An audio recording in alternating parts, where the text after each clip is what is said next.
Hello students, today we are going to do fourth chapter of the book Moments, and name of the chapter is In the Kingdom of Fools. In this chapter we will read about a foolish king and his minister and a wise guru and his student. And the chapter also highlight that a leader, a head, a king or a prime minister or president must be wise, or otherwise the people of that country, that state will suffer a lot. So let's start. It is believed that fools are so dangerous that only wise people can manage them. Who are the fools in the story? What happens to them? We are going to read.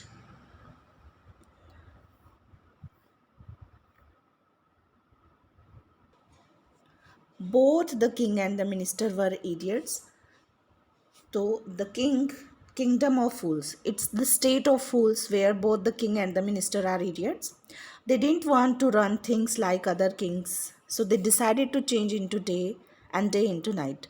So they don't want to run things. Run things here means they don't want to do like other kings do. So they change the day into night and night into day. They order that every one should be awake at night. क्या order pass करते हैं कि रात को जागना है. Till there fields related जितना भी वर्क है वो दिन में करना है. एंड रन देयर बिजनेसेस, और बिजनेस भी रात को करना है. ओनली आफ्टर डार्क, अंधेरा होने के बाद. And go to bed as soon as the sun came up, और सो जाना है जैसे ही सनराइज होता है. So the people were order to do every work at the night time and they have to sleep during the day time. The people, anyone who disobeyed would be punished with death. और क्या order pass किया? Those who would not obey, they will be given punishment with the death, कि उनको death penalty दी जाएगी. The people did as they were told for fear of death. अब लोग जो थे डरे हुए थे डेथ के कारण. So they were following the orders. The king and the minister were delighted here means happy at the success of their project, कि लोग उनकी बात को मान रहे हैं तो वो खुश थे. One day a guru and his disciple arrived in the city. Disciple here means student.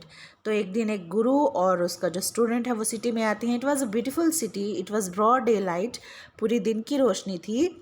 But there was no one about, लेकिन कोई भी नहीं था. Everyone was asleep, not a mouse stirring here means moving, कि एक सारे सोए हुए थे, एक माउस तक भी मूव नहीं कर रहा था. Even the cattle had been taught to sleep by day. Even की जो कैटल थे, जिनको एनिमल्स को वो पालते थे लोग, उनको भी सिखा दिया गया था दिन के टाइम पर सोना. The two strangers were amazed here means surprised by what they saw around them and wandered around town till evening. Wandered here means walked, moved. Wandered here means moved or walked. कि वो दोनों amazed थे, surprised थे. उन्होंने जो चारों ओर देखा, जब वो सिटी को घूमते रहे शाम तक सिटी में चारों ओर.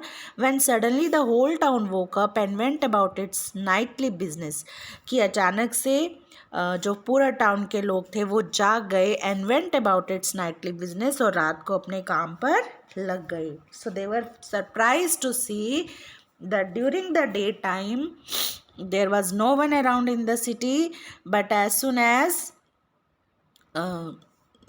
it became dark, all the people woke up and went about their nightly businesses. The two men were hungry now that the shops were open. दोनों को भूख लगी थी और शॉप्स खुल चुकी थी.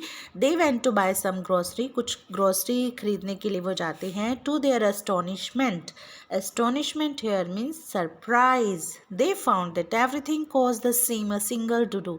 सो the first foolish thing they noticed is the day time is considered as the night time and night is considered as the day. And the second thing, they found that everything cost the same, a single Dudu is their currency, कि सब चीज़ की cost एक ही थी, single डुडू. Whatever they bought a measure of rice और a bunch of bananas. अब आप ही सोचो, हर चीज़ एक ही करेंसी में, एक ही वैल्यू में मिलने लगे। आप 1 लीटर दूध ले रहे हो, वो भी 1 रुपये का मिल रहा है। आप 1 kg राइस ले रहे हो, वो भी आपको 1 रुपये में ही मिल रही है। आप ब्यूटीफुल ड्रेस ले रहे हो, वो भी 1 रुपये में मिल रही है। इट कांट बी पॉसिबल, पूरी इकॉनमी हिल जाएगी। लेकिन वहाँ क्योंकि फुलिश है, किंग भी फुलिश है, मिनिस्टर भी फुलिश है, so everything has the same cost, and that is called here a single dudu. Whatever they bought, a measure of rice or a bunch of bananas, it cost a dudu. कुछ भी खरीद रहे हैं, 1 डुडू का पड़ रहा है. The guru and his disciple were delighted. अब गुरु और उसके जो डिसिपल थे वो तो खुश हो गए. Delighted here means happy. They had never heard of anything like this. उन्होंने तो कभी सुना ही नहीं था. They could buy all the food they wanted for a rupee. जो भी चीज़ चाहिए थी वो 1 रुपये में वो खरीद सकते थे. When they had cooked and eaten, जब उन्होंने पका लिया, खा लिया, the guru realized that this was a kingdom of fools and it wouldn't be a good idea for them to stay there. तो गुरु को रियलाइजेशन हो गई थी कि ये तो किंगडम ऑफ फूल्स है, फूल्स का स्टेट है और यहाँ रहना अच्छी बात नहीं होगी उनके लिए. This is no place for us, let's go, he said to his disciple. तो अपने डिसिपल को कहते हैं कि ये अच्छी जगह नहीं है, चलो यहाँ से चलते हैं. But the disciple didn't want to leave the place, क्योंकि वो एक्सपीरियंस नहीं है उसको, डिसिपल को, स्टूडेंट को एक्सपीरियंस नहीं है. वो थोड़ा ग्रीडी टाइप का हो गया है. एवरीथिंग वाज चीप हेयर, क्योंकि सब कुछ सस्ता है. All he wanted was good cheap food. जो भी उसको चाहिए था वो चीप था, वहाँ पर सस्ता था, इनएक्सपेंसिव थी चीज़ें. Now come to next page.